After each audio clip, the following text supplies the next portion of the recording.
পুরো গরমকাল জুড়ে সুস্থ থাকতে ডাবের জল খাওয়া যেন নিয়মের মতো হয়ে গিয়েছে। এছাড়া পুষ্টিবিদেরাও বলেন সোডিয়াম, পটাশিয়াম বা ইলেকট্রোলাইটের ভারসাম্য বজায় রাখতে ডাবের জল অমৃতের মতো কাজ করে। কিন্তু অতিরিক্ত ডাবের জল খাওয়া কখনো কখনো শরীরের জন্য বিপদ ডেকে আনতে পারে। ডাবের জলে রয়েছে ট্রোপোমায়োসিন নামক এক ধরনের প্রোটিন। অতিরিক্ত ডাবের জল খেলে সেখান থেকে অ্যালার্জির সমস্যা দেখা দিতে পারে।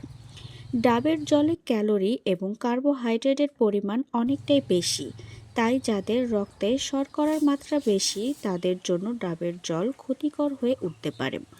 ডাবের জলে থাকা পটাশিয়াম রক্তচাপ নিয়ন্ত্রণে রাখতে সাহায্য করে, কিন্তু যাদের রক্তচাপ এমনিতেই কম তাদের জন্য ডাবের জল হিতে বিপরীত হয়ে উঠতে পারে। ডাবের জলে পটাশিয়ামের মাত্রা বেশি থাকায় কিছু ক্ষেত্রে তা খারাপ প্রভাব ফেলে। বেশি পটাশিয়াম শরীরে গেলে তা হাইপারক্যালেমিয়ার মতো রোগ সৃষ্টি করতে পারে। উচ্চ রক্তচাপের ঔষধের সঙ্গে ডাবের জল খাওয়া একেবারেই অনুচিত। দুটো জিনিসই একই সঙ্গে রক্তচাপ কমিয়ে দিতে পারে।